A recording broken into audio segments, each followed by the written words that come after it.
You're listening to Unmuted Love. Hi there, I'm C. Eshelman, and with 35 years as a marriage and family therapist and 25 years as a parent of 2 children I brought home from the foster care system, I want to welcome you here to Unmuted Love Podcast, the one place where nothing is off limits to say out loud about parenting children from difficult beginnings. Stop for a minute, stop and breathe for a minute, long it over your head, try to listen instead, won't you? Think for a minute, who you want to be for a minute, don't get over your head, you're like everyone else, aren't you? Sometimes it's real sweet around here, and sometimes it ain't so pretty, because this is 100% Unmuted Love. So let's go. You'll be just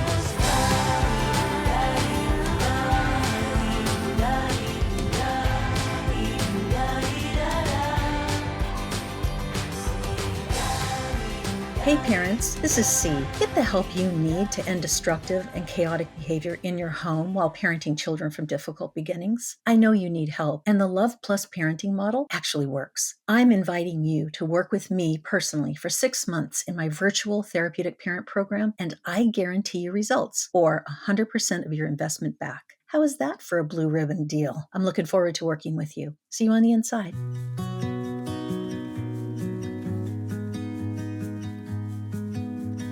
Hello, everyone. Welcome to Unmuted Love.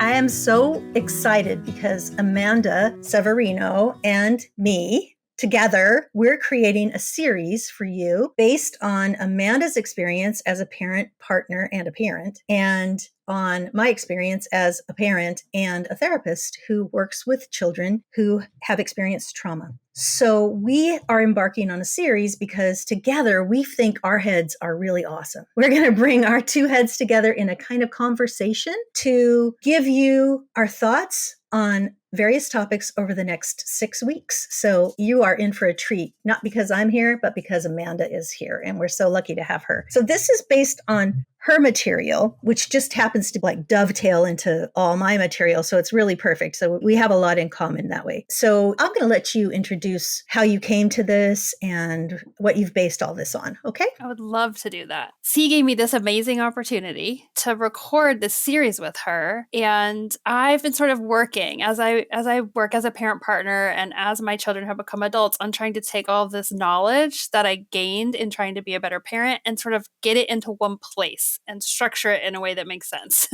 so that I can be more effective in helping people. It's based on books by neuroscientists, books by other parents who've lived this life that we're all trying to navigate, therapists, based on C's book and blog and all the things she's given us generously over the years. And I created sort of a 6-part outline to fit our 6-episode series format. Each section is all the things that I wish someone had said out loud to me when I was in that place, given me the language and the words and the permission and the acceptance that I needed when I was stuck in those places. Today's topic, the one that I feel like I would have needed to hear very first before anything else, is blocked care, which is a phrase I didn't even hear until I had already kind of started implementing a lot of this stuff I learned through my research. So that phrase opened something up in me the first time I heard it. And I really hope we can do that today for everybody. Oh, totally. And I feel exactly the same way. I mean, the reason I started Love Matters Parenting Society, the online therapeutic parent program, is because it's what I wished I had when my kids first came home to me, because I had nothing and I had no idea, right? And so it would have been so relieving to be able to join a group like the one I have right now for other people to learn these things. So blocked care is one of the things that's in this program. And I love it when I run across somebody who's like, yeah. I'm like, yeah, we got this. So I'm looking forward to just talking about it honestly is the best way to go. So what is blocked care? Blocked care, for me, this is my definition. The official definition by the neuroscientists who came up with it, I do not have to give you. But my definition is a state that a carer, in my case a parent, gets into where they aren't able to find the compassion or empathy for their children that is required to parent. They aren't able to access joy. They feel resentment and very lonely and isolated. And you're not able to see the reasons behind the kid's behavior. All you can feel is the impact that it's having on you and the resentment for feeling like your child has made you into this kind of parent that you never wanted to be. That's my experience with blocked care. It feels absolutely terrible and like all the things you'd never want to say out loud to another person. Oh, for sure. For sure. Just not being able to have feelings of love for your child. I mean, I remember saying things like, well, I know I love them, but I can't feel it anymore. Exactly. And I don't know, even know if I ever, then I started saying things like, I don't even know if I ever felt it. And I don't know if I'll ever get to feel it. And that's scary to me. And I was so blocked. I was so scared about everybody's future at that time. And I wish someone had said that to me. Hey, this happens. And there's a way out. But I did want to also say that I did blame my children for making me feel this way. And I know better. I know that my feelings are my own and that nobody makes me feel anything. And I did blame them for how I was feeling. That was really hard because, you know, when you blame somebody for something, you think they're the problem. I have a funny story about that, but also the resentment I would feel when someone would be like, oh, poor him. You know, they'd say my child's name. I feel so bad for him. And inside, I would just feel rage. I would be like, how can you feel bad for him? Look what he's done to my life. At one point, my child was about 3 years old, probably. And I was convinced, because of this is how bad it got, I was convinced that he was some sort of tiny mastermind, some kind of baby genius that was masterminding exactly the path to make me feel insane. Right. I was convinced like he's doing this on purpose. And at one point I turned to my husband and I was like, I swear he knows what he's doing. And my husband looks at me and says, you think that our 3-year-old child has calculated all this out to drive you crazy? And I was like, I really do. Because it just felt like his responses were the exact thing that would make me the most upset at each moment. And of course, over time, I learned that was because of my own pain and vulnerabilities and trauma and fears and letdown and all those things. But in that moment, I was convinced and I needed someone to look at me sideways and say, like, ma'am, you need to really think about what's going on in your head right now. Right. I have another experience that's similar, only on a completely different wavelength. I don't remember really how old my kids were now, but they were probably 10 to 12. I was having these thoughts on my way home from work, these really secret thoughts that I didn't think were secret because I wasn't really listening. I knew they were there. And I was thinking of, is this bridge high enough to drive off of? And then I started thinking about, okay, but if it is high enough and I drive off of it, then what's going to happen to my kids? And I was like, oh, somebody will take them. And then I was like, no, nobody will. And so then I was like, okay, I got to take them with me. So I got to figure out when to take them and where to take them. And then we're all going to go together. And I'm like, oh my God. I went home and I told my partner at the time, well, actually he's still my partner, just so you know.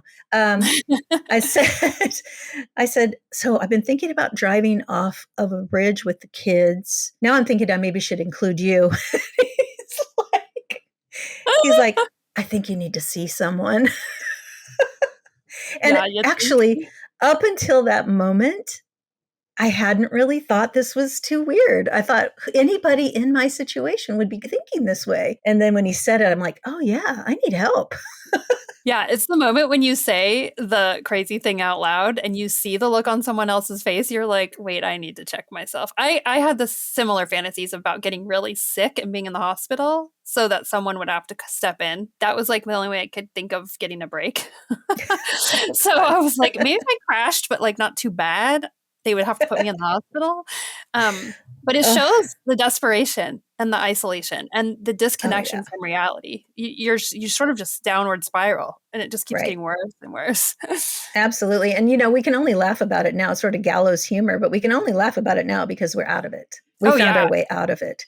And that's why we're talking about it to all of you out there who are listening, because, you know, there is a way out. There absolutely is. It's just that if no one talks about it and no one tells you about it, how can you possibly know there's a map? You know, there's a road, there's a path to follow. Right. For me, just hearing someone say it out loud made me feel like a real person with an actual identifiable problem and not just a terrible human being and a defective person, which is how I felt. Like not qualified to parent any children. The first step for me, the first tiny glimmer of light from a million miles in the distance was just finding another person that had any idea what I was talking about. And I was lucky to eventually find another adoptive mom who was able to say the hard things out loud, which I think is what's so incredible about your group, putting these people who can say the hard things out loud all together in one place. It was so hard to find. I tried starting groups with other adoptive parents, but when I would start to say these things, I would see them just sort of look away or kind of shut down and pull back. And I understand that. I 100% understand the need to protect yourself. And you don't know who's safe and who's not to say those things to.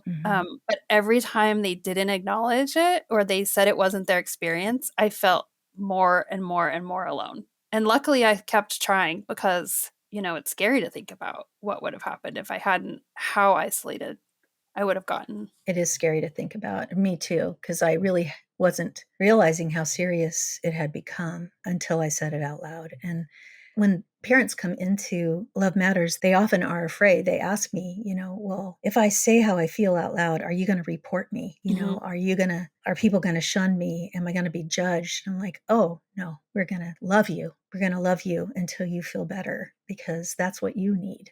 And these are thoughts. They're not actually abusing your child regularly. And if you are, you need help. And so if you need help, then you can ask me for it. But it's not my job to run around trying to get people in trouble. So this is a safe place. And that's hard because as a therapist, there are laws and there are rules. And so I'm not in there as a therapist. I'm in there as a coach because I want to be able to keep coaching, keep supporting people because I know they'll get to the other side. That is so important, I feel, to be the safe place for them to try these feelings, try sharing the feelings out loud. That's a great thing about being a parent partner. I'm not a therapist. I'm still a mandated reporter. And if there is any abuse, I would need to say something. But as a person who knows exactly what it feels like, I deeply understand what they're saying when they talk about their feelings. And I also, because I've come through it, know they can do it. The potential is there. Separating out the impact of living in a constant state of stress and the presence of a child that's in a protective state, what feels like 24 hours a day, and the impact that has on your nervous system, separating that from who you are without having anyone to talk to is almost impossible. I don't think I've done it on my own. And I was reading the books and I was, it was brand new information, but I was reading the books. I was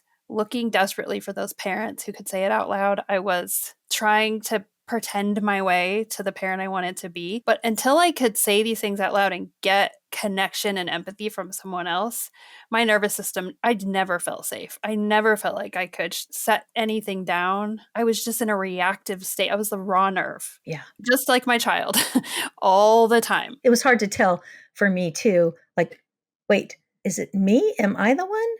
Because I was trying to find somebody to blame. First, I blamed them. And then I thought, well, that's not right. They're children. Then I blame myself, but I couldn't tell who was the more traumatized, me or them. It was just a kind of crazy loop I was in trying to figure it out until I realized, oh, it's us. It's us together. I remember saying to my husband at one point, every month, I would have PMS for a few days. And I remember saying to him, this is when I started kind of to figure it out. I was like, it's like he knows when it's coming and he just gets worse. And he said, or you start acting differently and it impacts him. And I was like, oh. Ding, ding, ding, ding, ding. Ding, ding. That was the beginning of me realizing that I was going to have to go first in this game of chicken of who's going to get their act together. It wasn't going to be my 3-year-old or my 5-year-old or my 7-year-old. I was going to have to go first because he, of course, had no ability to self-regulate. It had to be me to provide that to him. Then I realized that and the resentment came. I have to keep super vulnerably putting myself out there with no guarantee that he's not going to hurt me. And that's the only path forward. I resented him deeply for that. Of course, intellectually I understood it's not his fault, but so that is one of the harder things that I experience parents to grapple with. As a therapist, a lot of parents come to me and they're like, fix her, broken, fix her. And I would always, after I learned and I educated myself and I did my trauma work, I was able to say, yeah, it's not going to start there. It can't. It's impossible. It has to start with you. You're the answer. You're the most important person in the room, always, and you always will be. And that is a heavy burden, right? Resentment can come from that, but also just this sense of, oh my gosh, it's on me to figure this out. And it's not solely on you, but your regulation is solely on you to figure out. And you might need help to do it, but your regulation is important to your children's regulation. And without you regulated, they're not going to be that.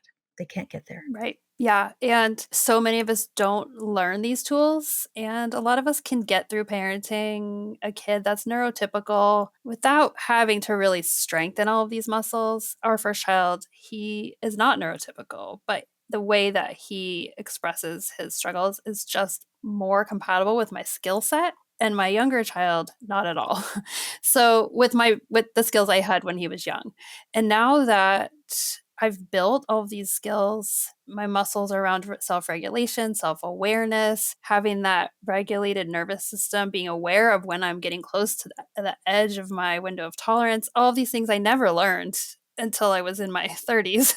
I see, of course, these are just life skills that we get kind of put through this intensive boot camp to develop because it's a daily practice with our kids. But at the time, not knowing that, it felt like I had to be some kind of super parent. I had to do things that no one else had to do, which we do in some ways. That is true. But these skills are universal skills that help me in every area of my life and let me show up for other parents now. That is why I can do it, because I developed all these skills. It's also like showing up for yourself first, right? You have to show up for yourself first. Then you show up for your kids, and then you show up for other people. It's self-care.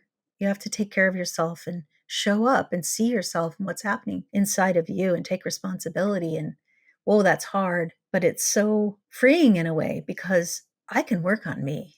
I can't really work on my kids. So you have a lot of power when you realize that you are the most important person in the room. And that means then you have a lot of power, right? Because you have the means and the ability to change yourself. Right. You get to make the decision when it starts. You don't have to wait for your kids.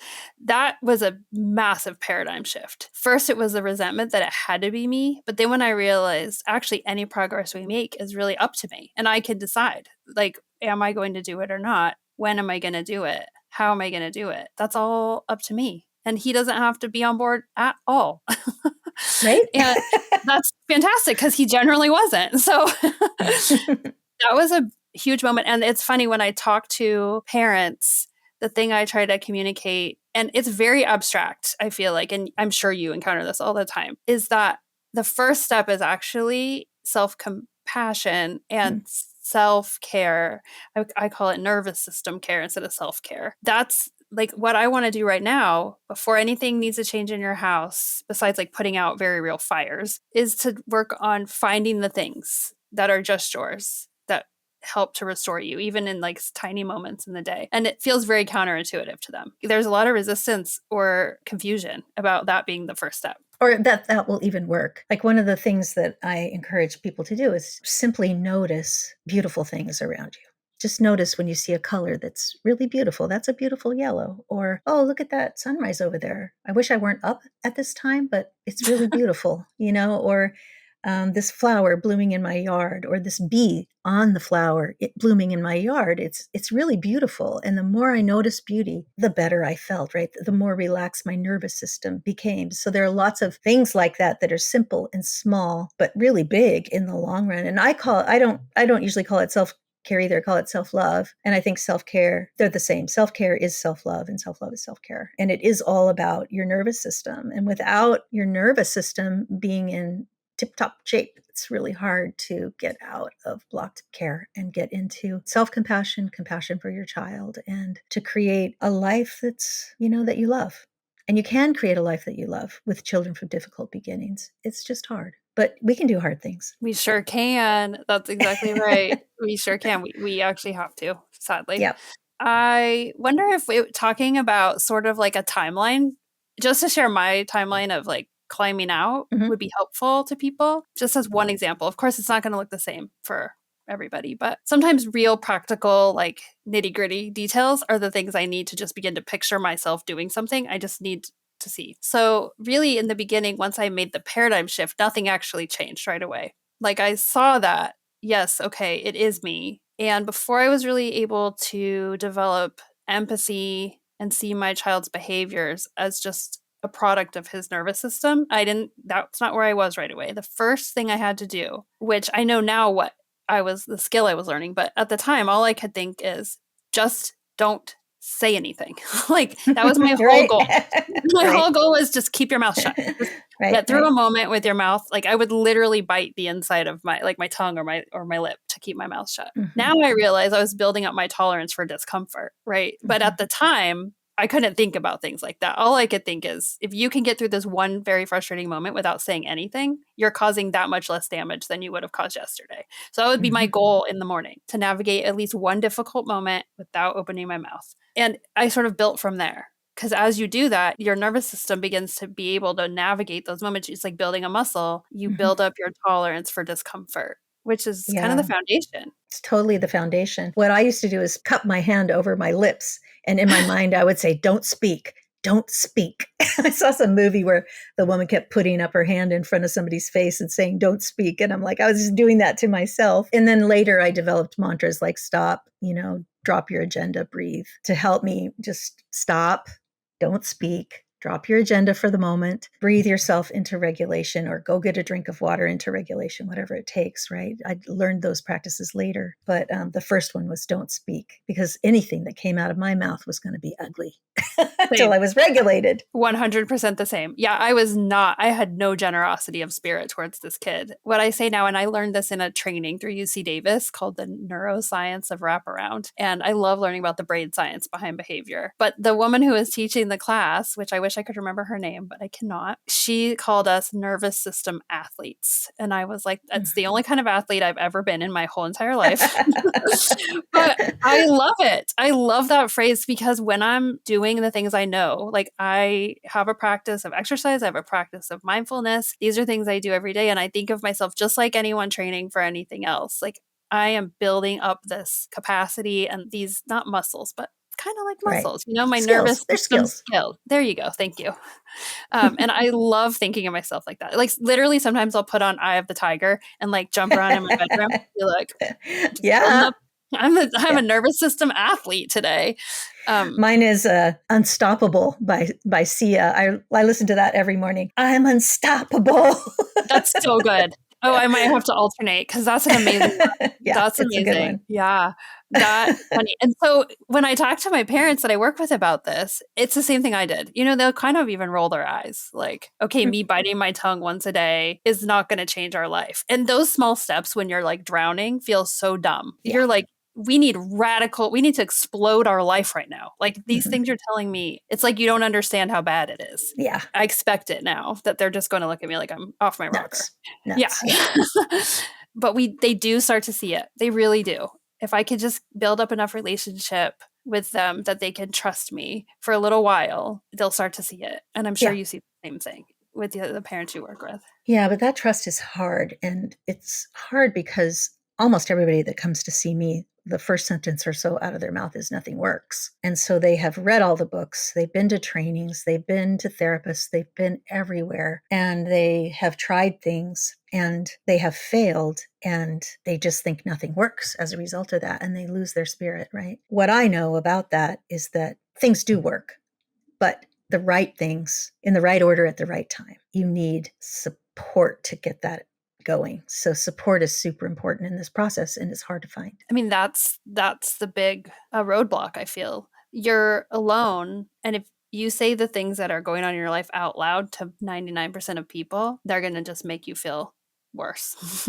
Totally. But you have to keep doing it to find the people that you need to find. And it's so discouraging and isolating, but support is it. That's where it has to start. And I think at one point, thinking back to this, because we've been to see, countless therapists until we luckily stumbled upon you for that 1 hour that I spent with you. But we had seen so many therapists. And what really, I think, happened for me that kicked off that paradigm shift is this moment of just like complete desperation and thinking, well, if this is what the rest of my life is going to look like, I better figure out a way to find some joy in it, because I'm not going to survive it if I don't. Like, there was no faith at all that anything was going to get any better with Mhm. my kiddos. It was very much just like, well, acceptance. Okay, if it's going to be this hard, if it's going to feel impossible every day, then I have to find a way to find some light in my life. And then over the course of finding that light, it's just like you said, find the beautiful things, look at Right. the flowers. It's exactly that. It's It's yes, little and things.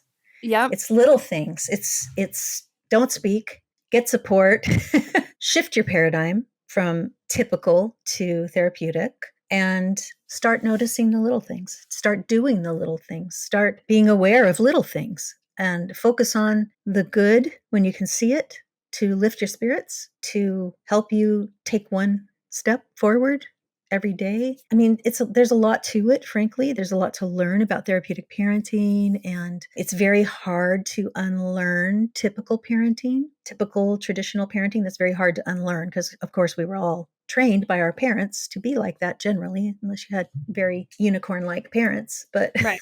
Very progressive. Yeah. yeah, but it's hard to unlearn that. So really all the work is inside the parent. If you do your work, if you shift your paradigm, you learn the skills you need and you practice them, and you do begin to melt that blocked cold heart, was how I feel. I felt like my heart was cold. Then little by little, your children follow, right? Little by little, your children come along.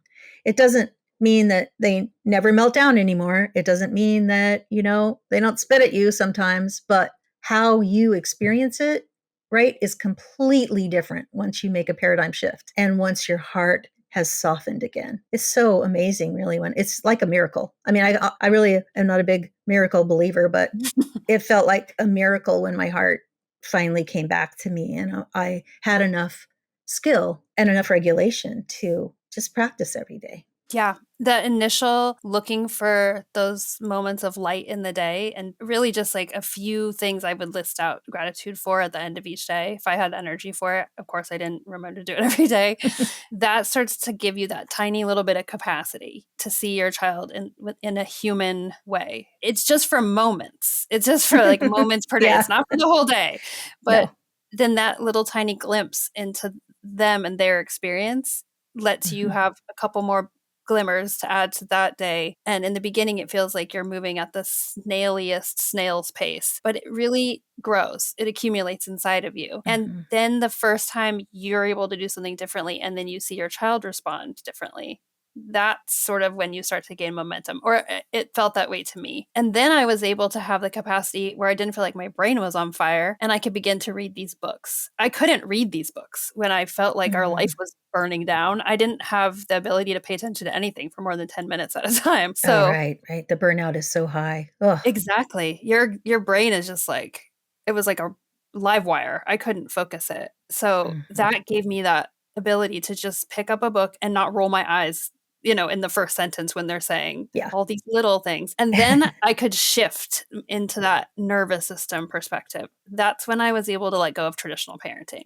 I couldn't have done that right away. If someone had handed me a book when he was 3 years old, I would have just been like, I can't. Yeah.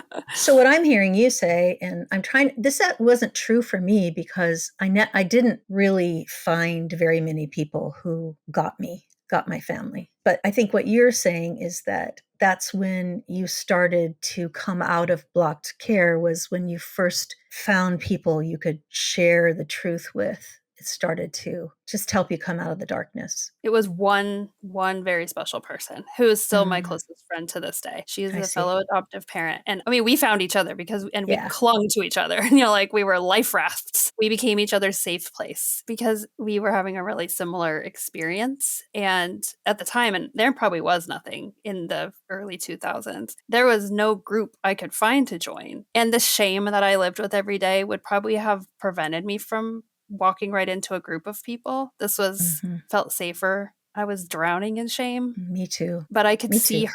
I could see it on her face. Like sometimes you see someone having an experience and that's the experience I'm having. She was just so safe and accepting of me. And that was the beginning of my way out, which is what I try to be for other people. Yeah, and you are. Oh, thank you. Yeah. I mean, so are you. Yeah, of course. Yeah, but that's a lot. mean, it's a lot to go through what both of us have been through. And actually, it motivates me every day. What I've been through, and I think I hear that in you too, Amanda, that's why we're kind of kindred spirits that way, is that it did make me stronger. What I went through made me stronger and made me want to share what I learned with other people, because I don't want people to go through that if they don't have to, and they don't, because we do know better. And when we know better, we do better, right? That we say that all the time, but it's true. But I mean, I didn't grow up realizing or being treated like I mattered that much, right? Kids were just sort of objects that you told what to do in my family. Like what I felt about anything really just didn't matter. Who cares? Basically was like, I don't care. I mean, I literally heard those words, like, I don't care if you're going to cry through it, go ahead, but you're still going to XYZ, right? That was sort of the common thing. So when I got my kids, I first brought them home. I was a therapist for 15 years already before I brought my kids home. And I still had this point of view, which weirds me out to think about. I don't think I necessarily had it about other people's kids, but I definitely had it once I brought my kids home. But I actually just never really thought about what it was like to be in their shoes. I really didn't. I was so quickly fried by the multitude of behaviors, that I stopped being able to see them, and I could only feel what it was like to be in my shoes, which were not good, right? It didn't feel good to be in my shoes. And so when I started actually standing in what I imagined to be their shoes, I started to really see them as full people, right? Who have the right to be seen and heard and have an opinion, and not be pushed around and told what to do and treated badly when they don't want to do what I want them to do. That was so like, what? Kids can say no to their parents? Yeah, they can. And they should be able to. If they can't say no to their parents, they're not going to be able to say no to anybody else either. Wasn't that like when you had that shift? Same for me. It never occurred to me until the day it occurred to me. And then I was like, oh my gosh, right? I've been living in the weirdest parallel universe. Like, who was I? I can't believe I didn't think of my child as a whole person with their own whole experience. It literally didn't occur to me until the day that it did. And of course, then there's the moment of like, well, no one did this for me when I was a kid. And you turned out all right. And I didn't, though, is the thing. I didn't either. Because look at me, I was like devolving into a creature just at this. So clearly I had some gaps. So, right. It just doesn't occur to you. You just don't realize because you're swimming in the culture, and this is what you're getting this message from all around. And that's another thing, which we did talk about in our last podcast, but that's so important to me. Alongside this like resentment of your child, this hopelessness, this loneliness, and feeling like everything they do is personal, is the fear. Because really those first parenting choices you make after you know better are not going to look like what all your friends are doing or what everyone else in your family is doing. And having the confidence in yourself after so long not being confident in your parenting, that's real hard. It's huge. And it takes bravery. It takes courage. I know that's why you named your series Brave Love. Yeah, I named it. This series is called Brave Love. I've had a sign hanging in my house that I made years ago that says Brave Love. And I have to look at it. It's a touchstone for me. I look at it every day because it's scary to put yourself out there with a person who's struggling to connect with you. That's a scary thing to do, and I do it every single day. And willingly and happily now, huh? Because very happily. Now I look forward to those moments of connecting with both my kids and all of these parents that are in really hard, raw places. Because my nervous system and my brain and my capacity has grown so much just in tiny, tiny little steps. Just little moments of me making a harder choice and then sitting in the discomfort and then figuring out why it was hard. And you just do it over and over and over again. But it's real scary because I had no faith or confidence in myself to make these big choices to do things differently after so many years of feeling hopeless. Well, also there's people are giving you advice like you should be firmer, you should be stronger, you should be more strict, you should spank them, you shouldn't put up with this. I remember my lovely stepdaughter at the time who was just a teenager. She said, I don't approve of how you parent. Oh, yeah. And I'm like, I love you too, honey. Yeah. But, it took her about 10 years to come around. She's like, I'm sorry, I was like that. It's okay.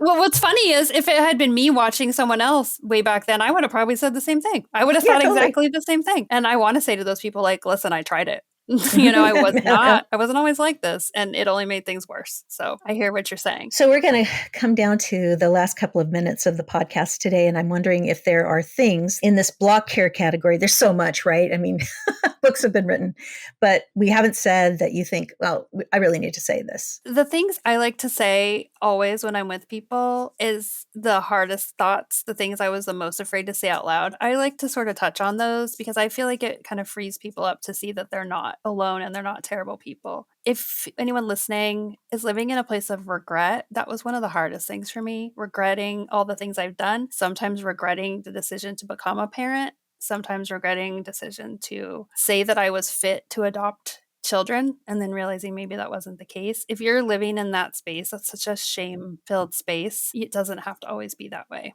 I've been in it for years. It's so dark inside that. And I just want to give you hope. You're not a bad person and you're not alone. And you're definitely not the only person who's felt that way. I've met many people that have. And that there are resources. And I've found some more helpful than others. And I don't know, C, do you have like a show notes or somewhere that you write things like this down to share with people? Yes, there are show notes. So maybe we could put a few of the ones that I've really like in there. Yeah. Of course, I love everything that C offers. And there are a few books. Some of them are faith-based, some of them are not, because different people respond better to different things. So we can include those in the show notes for you people to check out. That sounds great. Yeah. Is there anything else you wanted to throw out there? Oh, there's so much in my head. I think we might have to have many series after this one. I feel like maybe we could say what we're kind of hoping to talk about in the next episode. That seems like a fun way to end this one. Yeah, what's the next episode? The thing I have next on the docket is releasing shame. To me, this felt like the natural next episode after blocked care. Oh, that's great. How do we get rid of that shame and get into our power and like our real selves, our authentic selves? Love it. So I'm looking forward to that. Everybody come back. This has been a lovely session with you. I love talking to you. I could talk to you all day long. Lucky you. You don't have to talk to me all day long. Listen, I dream about talking to you all day long. So that's funny. Okay. So I'll see you next week for Releasing Shame. And everyone else, please come back and join us for our series. And until then, remember, your love matters, even when more than love is required. This is UnMuted Love. Stop for a minute. Stop and breathe for a minute. Long it over your head. Try to listen instead, won't you? Think for a minute who you want to be for a minute. Don't get over your head. You're like everyone else, aren't you? You could gain from being a bit nicer.